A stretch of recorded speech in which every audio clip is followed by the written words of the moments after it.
Carja agus fáilte hig Sword Columcilla ar dús.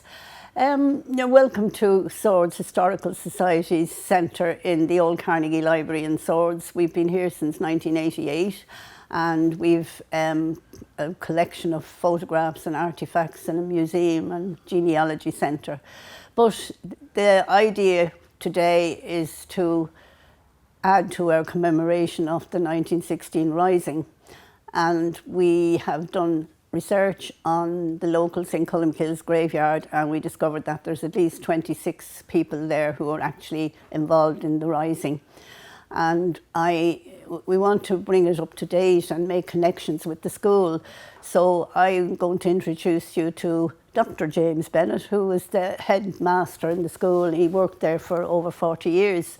And my personal opinion of Jim was that I've known a lot of teachers that were there that have come and gone, but he was very interested in local history, more swords than the swords people themselves, and he made sure all the lads knew all about the past, and he's done several projects with them.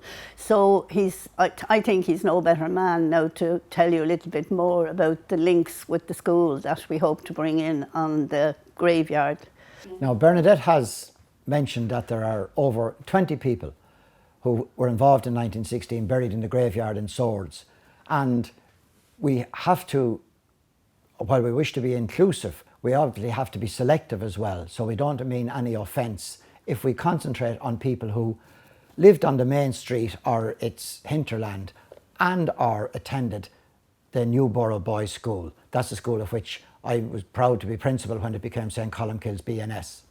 And to link the 1916 era with the present, there's a plaque in our school since 1968. It was on the 50th anniversary of the death of one of the people involved, Rishtara Coleman. And the other link with that is that it was unveiled by Eamon de Valera Uachtaráin na hÉireann. Now, because we're looking at the links between past and present, we're going to look at the main street and what it was like for the people who lived there. We have some beautiful photographs. Bernadette has them here in the Historical Society. Well, this is a picture of Swords Main Street. We're going to show a couple of them here, and it's just to give an idea of, they were taken at the turn of the 20th century, and they give an idea of what Swords was like in 1916. That particular one, if you look straight down, you can see a house with a lot of trees on it, which belonged to people called Duffs, who were involved in the Rising. And this is from the top of the town. The one on the left-hand side belonged to people called Walshes, who were pump borers, and they were related to Colemans, which we'll be mentioning a lot later on. The detached one on the right-hand side was Howard's the Butchers. That's North Street, I don't know. Oh yes, well, on the corner we had Ryan's Forge, which were later belonged to Julia Weston and Thomasina, which we'll be talking about. Well, this is, I think, must be a very old photograph of Swords Castle, because all the old photographs we have in the collection, there was always a gap there beside the pub, which is gone now as well. You can see it there on that one. But those people coming out, you see the castle belonged to Cobbs of Newbridge House, and they would look like associates of the Cobbs. But that was a thatched house, and of course they were a regular thing in Swords. The pound was, of course, part of the castle domain. It was originally the pound where they took in stray animals, and you had to pay a fine for having them roaming around the street. Well, that, of course, as we knew it when we were growing up, was Pentoney's Mill. It was also belonged to the castle domain. It was a corn mill where people brought in their corn to be processed. But it was all knocked down in the 1970s, I think, and it's now the Castle Shopping Centre.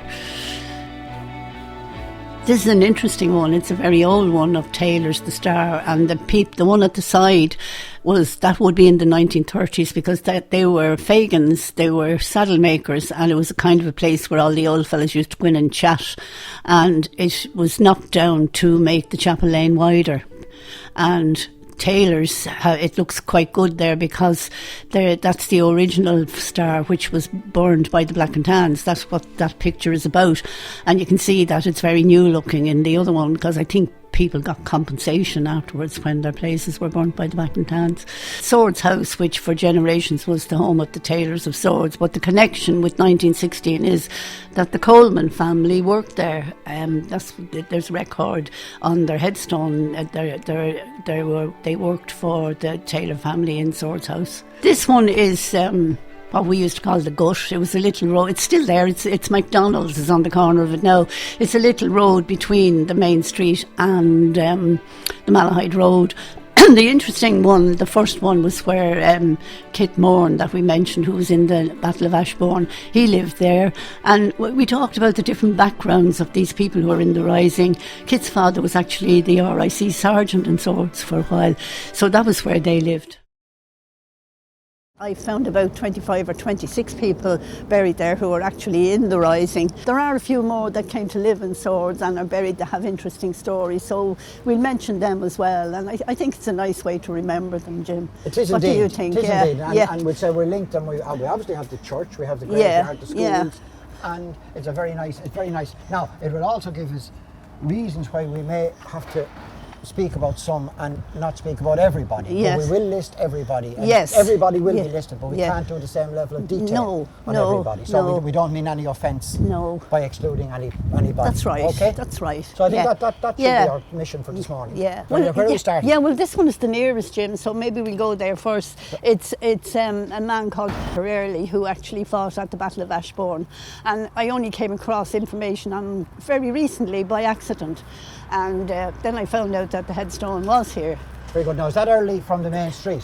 They were from the main street, but not the ones you're thinking of, I think. I'm thinking of a hotel, yeah. No, I think they were farmers, and they lived on the main street as well. And I remember just an anecdote a long time ago when I interviewed old Joe Savage. He used to talk about somebody called the Wretch Early, who used to drive a pony and trap, and he used to keep beating the horse and saying, "You wretch." You're wretch, that's right. That's and I think that name. might have been another family. I'd say they were cousins of the other people, right. Okay. because I came across a photograph of this man, and he looked very well dressed and that, so I'd say they weren't, they could have been farmers as well, Okay, so that's our first one. Yeah, that's the first very one. Good.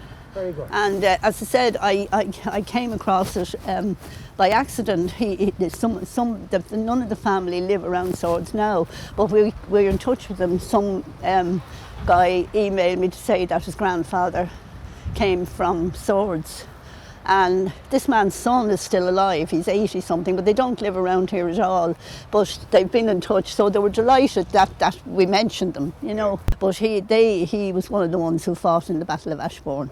Very good. Yeah. And the headstone is so near the church. That's how you know they're old Swords the old family. The old family. To the church. Yeah. Very good. Yeah. Now, our next one, Bernie, is Taylors, I think. Am I right? Yeah, well, all the Taylors have buried. There are various headstones here up the top of the hill. So there were 3 of the Taylors in the Rising. So we'll talk about them now. We'll go up and have a look. The one that I see, what the name is very plain on, is Thomas Taylor. And he was the eldest of the Taylor family. And he seems to be very much in evidence in a lot of reports you see about the Rising. And then there was Joseph, who was...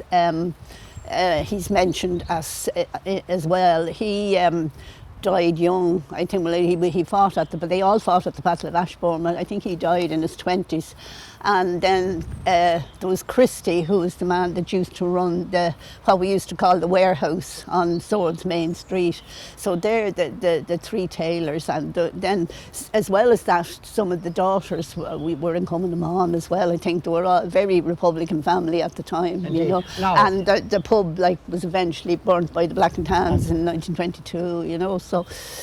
Strong links. Now, Joseph Taylor has a family link with yourself, isn't that right? I saw in the witness statement where he called a pony a trap for your dad. That's right, yeah. James. Yeah, it was like as if they were going around telling everyone it was on. Making it up as they went along, yeah.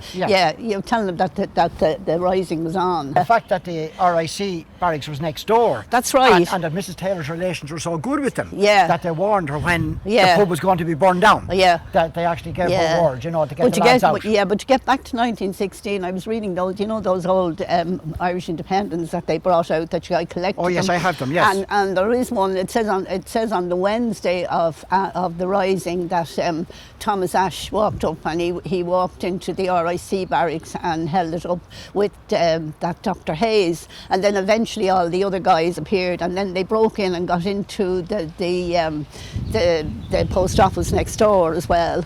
And then there's something in it said that there happened to be a horse-drawn bread van coming down the town, and they commandeered that, and took all the bread over and put it in their own car and went off down to Donabay. One we've come to, up to now we've been talking about people who are natives of the town, Bernadette. That's Arthur right. P. Agnew has a very interesting biography. Yes, he's not a native of the town, but he has a very interesting story to do with 1916, and you can see his family have a beautiful wreath there on the grave.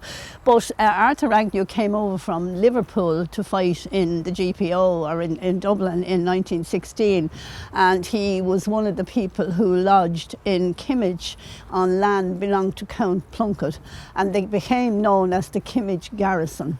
So he fought in the GPO, and he ended up then, like a lot more of the guys, in Frongok camp.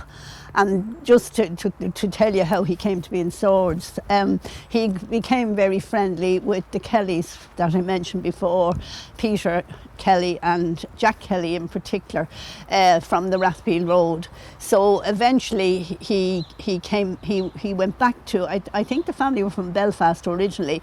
He got married in Belfast, and then in the 1940s he came and settled in Swords because he knew the Kellys. Right. And the first thing he did, I'm not sure where they lived. They did end up living in Seatown Villas, but I'm not sure where they lived before. But he did run the post office down on North Street at one stage, and he was I remember when I was a child, he was very active, like Paddy Gerard is in the church now. He was very active around the church, doing things in the church, and very nice, quiet kind of man. So that was Arthur Agnew, and we're delighted they all settled here. His family are still around, and some of them are fairly well known. As you could recognise the name. His son Arthur, who only died early this year, was a beautiful singer, tenor. He had won the Feis Ceoil a couple of times, and he used to sing in the choir here in the church. And when I was a child, Arthur was big, and we used to have the 40 hours celebration every year, and Miss Bell, who was the teacher, she always got very worried if Art didn't turn up to sing the song. He was the main man. Or to sing the song, yes.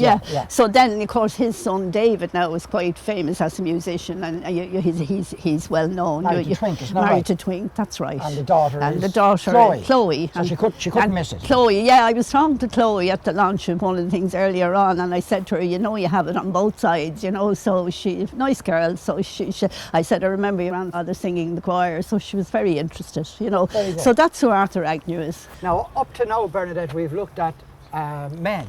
So I think it's very important in terms of balance. Oh yes, that we see the role, like the Cumann and the women had in the Rising. So we've now come to a Western grave. Yeah, well, this is the grave of Thomasina Linders, who was a Weston, and her sister Mary Julia Weston. Yeah, we were just saying that Thomasina Linders. Well, she was a Weston. Linders is an unusual name as well. I think they came in at one stage, if I'm not making a mistake, they came to live on Lambay Island. But Thomasina, Jim, like it's derivation of Thomas, I suppose. That's right. That was a Scottish tradition where the girl took on the father's name. Yes. I mean, the most up to date in terms of would be the former Chancellor of the Exchequer in the UK. Yeah. Nigel Lawson. His daughter's name was Nigella. So it's the same origin. Well, you get Georgina, and Patrice. Henrietta. Patrice, yes, where the father's name, where there was a feminized version of the father's name. Yeah. It's interesting. Now, if you were like me and you went to school in the 1940s and 50s in Swords, you would have bought your sweets at the little sweet shop at the corner of the Seatown Lane. Gobstoppers and things. And got all these, honeybee and etc. And like little did we know at the time that these two old ladies, like that looked as if butter wouldn't melt in their mouth, were there with the shop. But I had looked up, like they were very active in coming them on, and Oh, they like if to read their witness statement and that they were, and then of course they were. Their brother was Charles Weston, who was one of the leaders over at the Battle of Ashbourne as well. So they're not really from Swords. They're from Turvey. So I think they were baptised in. Donabate. They would have been in Donabate parish, and they're linked up then with another family that's prominent. Their mother was a McAllister.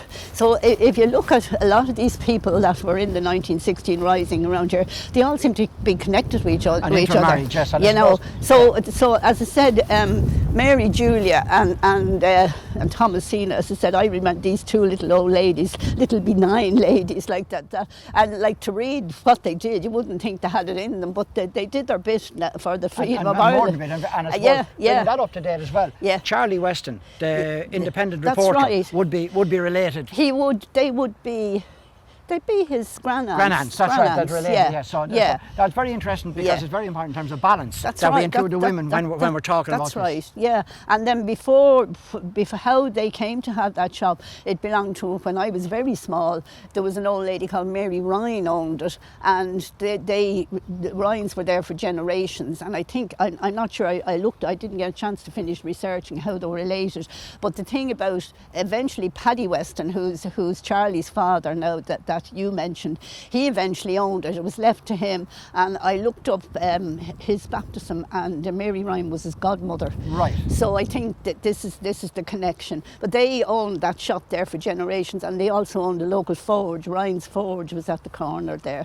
So they're quite a historic family, even though we wouldn't call them old Swords. Names of Swords. But I'd say because they were so long down in the shop, they probably bought the grave here, and that's how they're there. So we're delighted to have them here. It's lovely. Yeah. It's lovely to recognise and to get in terms of balance. Exactly. Beautiful. Yeah. Now, just as we're leaving, Bernadette, this section of the graveyard, I know there are a few people that are very close to you that you want to mention. Yeah. Alva Winnicon in particular is a person very close to your heart. Well, Mr. Monaghan is Alva Winnicon, and I only found out, I didn't know he was buried here.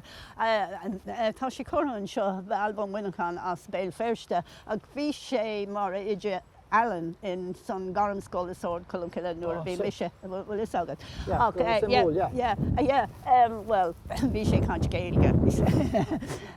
yeah, it's his man called Alvo Winnicon, or Alfie Monaghan.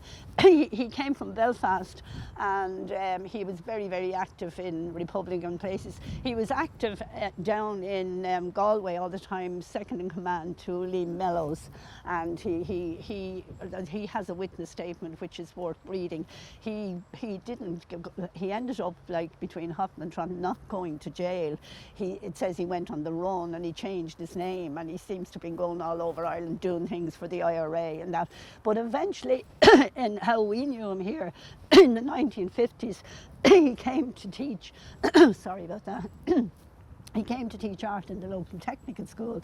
We were there, but we always called him Mr. Monaghan. But he was Alva, and he was an artist. He was a graphic art, not a graphic artist. Didn't have those then. I think that's only on computers, isn't it? But he was a wonderful artist, and he used to write children's books on Gaeilge, and he worked with Brian O'Higgins. You might remember when you were young all these lovely Christmas cards we used to get with all the Irish book designs. And Brian O'Higgins was also a veteran of 1916, Cavan man, but Alva Winnicon worked with him. Eventually, he another thing I found out lately, he was also on the committee that erected the monument over in Ashbourne. He was on the committee. Sean T. O'Kelly. Yes, he was a member of that committee as well. And he ended up living in Swords over on the Rathfield Road, and we knew him, and he used to come in every week to teach us art, and he was always us Gaeilge, and he was wonderful. He used to teach us a lot of general knowledge as well when we'd be painting and whatever we got up to. But he was a lovely man. Right, Bernadette, we've come to the Kelly grave now. Yeah. O'Kelly. O'Kelly, yeah. Yeah. Padder O'Kelly, August Jack Kelly, who was known as the Dodger. There were two brothers from the Rathfield Road, and their families are still around. I went to school with one of the daughters. But Padder was a lieutenant, I think he called himself, at the Battle of Ashbourne. And Padder was, he always used his name as Gaeilge. Now the other brother, Jack, who was known as the Dodger, he was one of the ones that was sent into town. You know, we know the story of the rising here, that the 20 of the men were sent into Dublin to fight. That's right, into the GPO first. And then sent on to the Mendicity. But he was one of the ones that was kept in the GPO because he was a huge, big, tall fella, I believe. And they wanted somebody to break holes in walls and be able to dig as well. Make their way down to Henry Street as they did. So that's Jack the Dodger, and he, as I mentioned before, he's the man that Arthur Agnew got to know and consequently came to live in Swords. So that's the Pather. And then Pather eventually, the thing about these people who are they're very sad, if you read it up, Pather was a civil servant and he lost his job because he'd been in the Rising, and which happened to a lot more of them. But a long time, eventually he was reinstated, I think. But I remember him like an elderly man when I was a child. As I said, I went to school with his daughter. But there are two more now who are very prominent in 1916. And they would have gone to school here in Swords. And that's right. Well, I can link up that because both Jack and Pather won what was called colloquially the fee. It was a kind of a scholarship scheme. That's right. The correct name for it was an exhibition. The older of the two lads won it in 1901 and the other boy won it in 1910. Now, if he won the fee in 1910, and was still in primary school or the end of primary school. Now, they went to school longer, so he might have been 14 or 15. He was a very, very young man. To be involved in the Rising in 1916. Yeah, but they did go to school longer because do you remember when we found the old roll books, they had some classes where they used to go in on Saturdays and some of them were 15 and 16 years. Isn't that right? That's right. There was a 7th and an 8th class. And you see, because there was no post-primary schools. That's right. They would stay there. And the other thing was, you had to be careful the year of the fee because there were only 3 fees. So you stayed it as long as you gave yourself a chance of winning it. So one year might be very bright. So you stayed the following. So both of those lads won the famous fee. And just if I can fill it in as well, the 3 prizes in the fee, the first prize was £18, the second prize was 15, and the third prize was 12.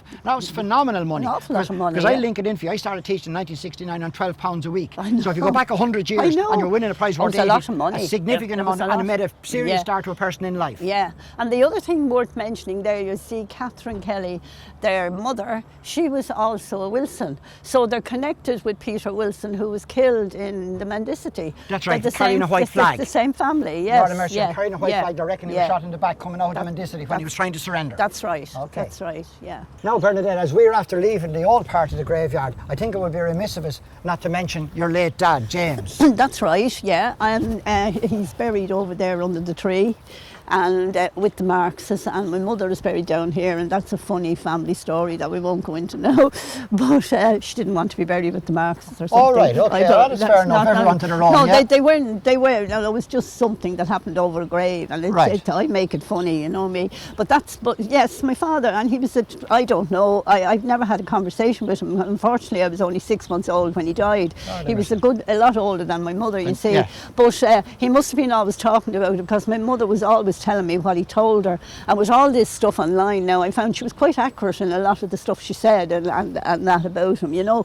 But he was like, maybe we'll put some photographs in later. He was a mad-looking young fellow with a big head of black curly hair. The Marxes all had black curly hair, but I'm not sure where they came from in Swords. Like, I can go back 3 generations here, but you get the name a lot up in the north, you know. That's right. And then the other side of the family, Mommy's mother was a Cleary, and they're actually related to the Colemans that we're going to talk about. So that's another connection in my family, you know. But my father ended up being one of the guys that was sent into town, into Dublin, and to the Mendicity, and he was sentenced to death.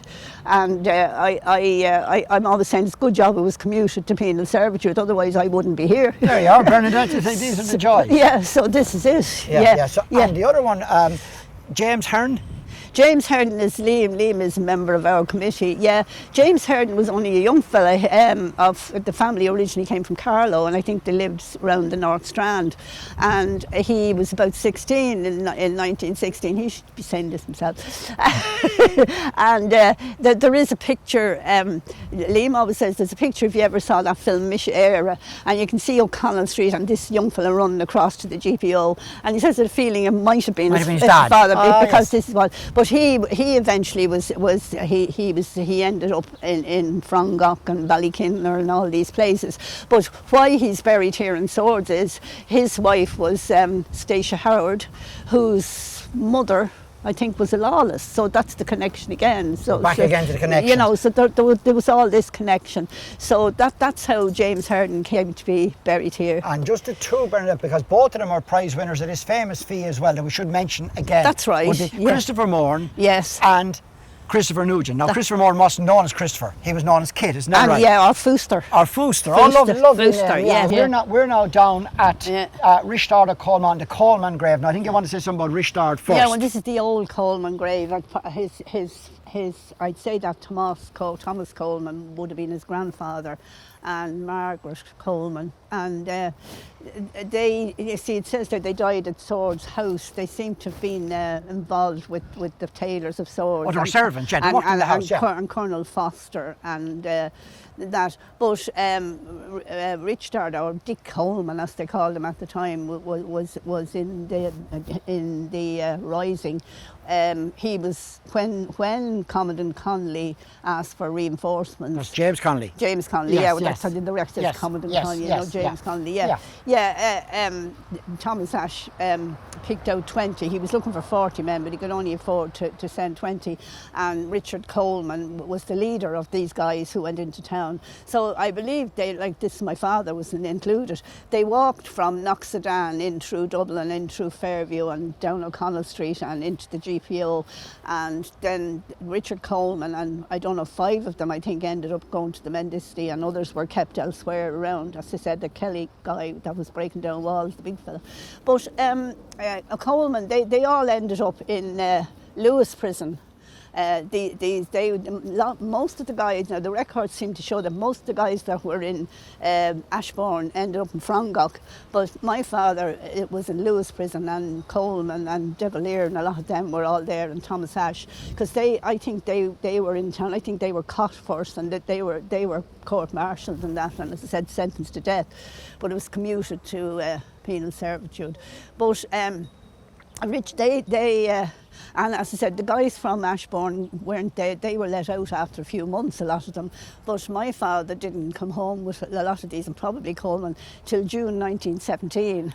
And the thing about my own father now, just to talk, why I keep Coleman's, because somewhere along my granny on my mother's side was a Cleary, and there's some connection between the Clearys and the Colemans. Okay. And they were all, I suppose, it was the same in every town. People didn't move around so much. Probably were all related to each other.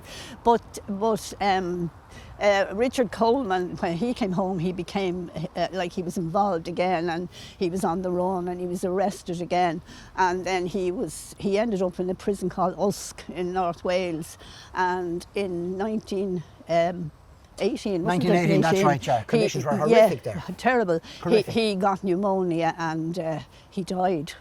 Now there is another big Coleman grave, all written on Scailga up further, and it's mentioned that Richard's brother, called Philip or Phelim, and he was also involved in the rising, and he died at 24 years of age.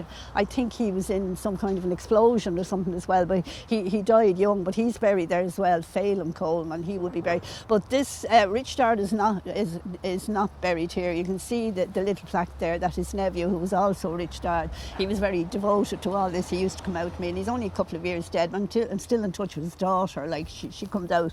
But he put that plaque there just to remind people that he was in, because a lot of people thought he was buried in Swords, that he's in the Republican plot in Glasnevin. Yeah, well, you have a connection with the school as well. I can fill out a bit there. Yeah. Richard's dad, John, was a monitor. Yes. Now, a monitor was an untrained teacher before teachers went into training colleges. Yeah. And there would have been a bit of class distinction. The monitors always got hardship from the inspectors rather than the trained teachers. Yeah. And Richard he went to be a priest, he went to be a Christian brother and so on. Right, but when his nephew called to see me, there's a very fine plaque outside our staff room, and I asked about the provenance of it, and what he explained to me was that the family didn't want it outside in case it was vandalised. And it was erected in 1968 on the 50th anniversary of his uncle's death by Eamon de Valera. Mr. de Valera came here to Mass, an elderly man at the time, didn't want any publicity, and went up then and unveiled the plaque. Yeah. And I met Rishtard on a number of occasions. Yeah. Lovely man. Lovely man. Yes. And his daughter as well. Very. Kira. Kira, lovely. Yeah. And got great detail, Yeah. insights into the person, not as a military man, but as a person. Yeah. Lovely man. And I mean, it was said of the family, because, and Rishtard was saying that the Colemans were small but numerous. That's right. That they were all small in stature, and there's a lot of them in it. Yeah. Yeah. So it's lovely to recognise one of the leaders of the rise. Yeah. No, Bernie, that was a very, very interesting morning. Yes, it was, wasn't it, Jim? Yeah. Well, of course, as you know, I grew up listening to all these names and all these people, so it's nice to kind of put a face on them, so to speak, and let people know a little bit more about them. But there are, as I said in the beginning, we found at least 26 people, I think, who are buried here. So we couldn't be going around all day. But we intend to put them on the scroll. Isn't that right? We're going to recognise everybody. The names will all be scrolled. Yeah, there's names like Stafford and like there's a lot of them around the town still, and different names like that. So I think we've done our best to honour these men.